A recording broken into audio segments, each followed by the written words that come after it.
Doofuss Dingle here, coming back around to see you again, and how are you today? How are things working out for you today? Have you had a good day so far? Are you feeling warm and fuzzy all over? Is the world full of goodness and love? Is Washington looking out for all of your wants and needs? And have you had your daily dose of denial tea yet? Well, you better. Yeah, you better maybe make a very large concentrated dose today. Say more than double squared and multiplied by a factor of 100. Yeah, that way you can keep those brain atoms of yours from buzzing around so fast it burns your brains out. Did you notice how the weather people are using all types of new terms now? Like unusual, unheard of, unprecedented, not seen before, unreal, strange, weird, and such like. Have you figured out what they are telling you, boys and girls? Has your mind wrapped itself around the real concept of new normal and what that really means?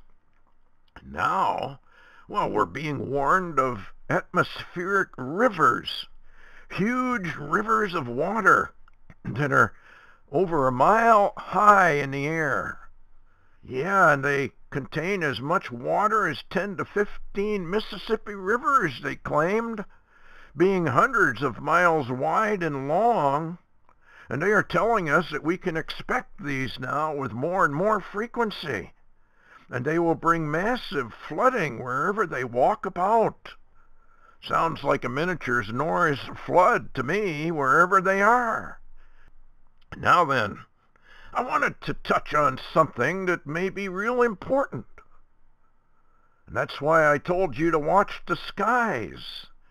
There are two reasons, really, but I'll touch on the first one today. It's called Comet Ison.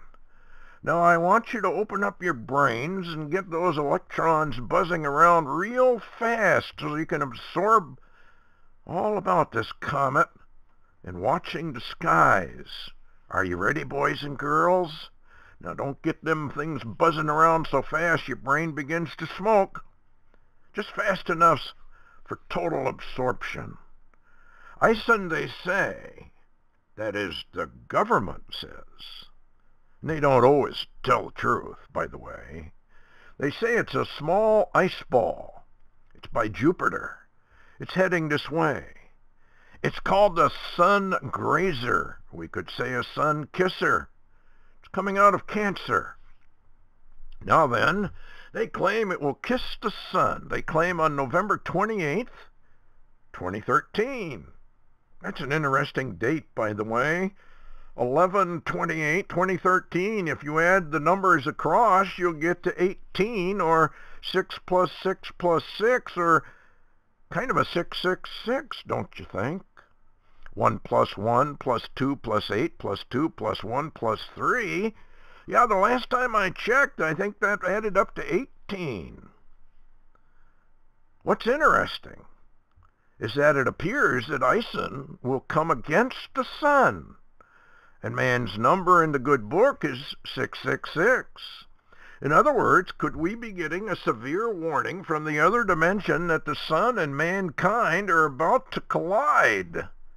That mankind's trial on earth has proved to be less than perfect, and the powers that be in that hidden other dimension that uphold us have decided to cancel most of us out.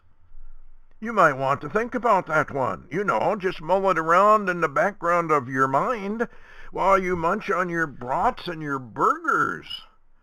But then again, might disturb you too much, so maybe not. Now then, there are those scientists who claim that Ison is really a huge comet, even larger than the Earth, its nucleus is, and that it has 6 or 7 companions. And they claim it's not a dirty snowball at all, but it's something very unusual, something that mankind truly does not understand. The data actually shows that, and that NASA is playing all of this down. These renegades also say it may come close enough to Mars as to disturb its orbit, like some sort of a monster intruder, depending on how big it is and how much of a magnetic field it has and how much gravity it has. Seers and mystics, of course, have said that an intruder does come into our solar system at the last days, and it raises havoc with the Earth and the Sun. Could it be that Ison is being called a comet when it really is not? Could it be that Ison is really that long-awaited destroyer of the Bible and the Book of Comet? After all, the destroyer is a large comet with companions. Can you imagine an object as big as the Earth hitting the Sun? Boy, oh boy, would that cause some startling solar storms, CMEs, and solar quakes. Yeah, I wonder what would happen to the Earth if it got in the way of one of those big CMEs. Could that be that guy, they call him, I think it's Dr. Doom, who talked about some sort of a kill shot? He also mentioned that he thought it was going to occur in 2013 sometime. Wow. Boy, would that be something. And what would its passing do to our Earth? Could it move it out of its orbit? Cause a pole shift? Huge earthquakes and volcanic eruptions all over? Just like the Bible and the Book of Enoch and the Colburn say will happen?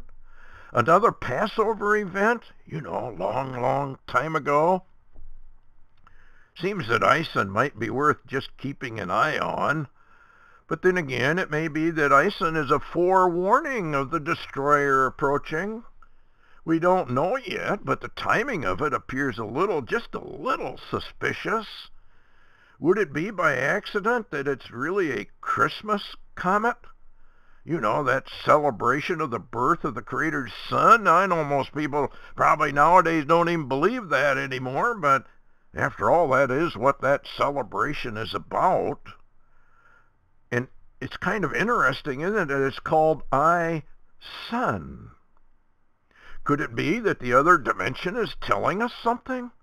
And by the way, NASA and the government will never tell you the real truth. NASA means never a straight answer. But an ancient mystic once said that when a comet splits the sky, half of mankind will die, or something like that. Seems like it might be related to World War III or something. Does seem maybe that comets might be a warning from that other dimension. But then again, it could be that all of those ancient books just old wives' tales, mythology, or even worse. But then again, how do you explain that what they said in there is coming to pass? Yeah, you might want to mull about that one too, boys and girls. You might want to have that in your brain for a while. Just make sure you don't smoke. Don't have those things running around so fast that you got to stick your head in your denial swimming pool to cool off. But then again, you might want to have your denial tea by your side to put out some of those mental fires that burn. By the way, an unusual event is occurring over the North Polar regions now. It means that more frigid cold weather is coming our way. And that means you might want to watch out for more stealth famine. You can't grow a lot of crops in unsteady and weird weather, now can we? And you know that the government has almost no reserves now. And what they do have, don't you think they'd probably keep that for themselves and their military? Well, that's just a thought. Anyway, Doofuss Dingle signing off. You have a good day now, boys and girls. You take care of yourselves and be ever watchful, for there might be a snare out there, and you really wouldn't want to walk into it. And by the way, do keep your eyes on the skies.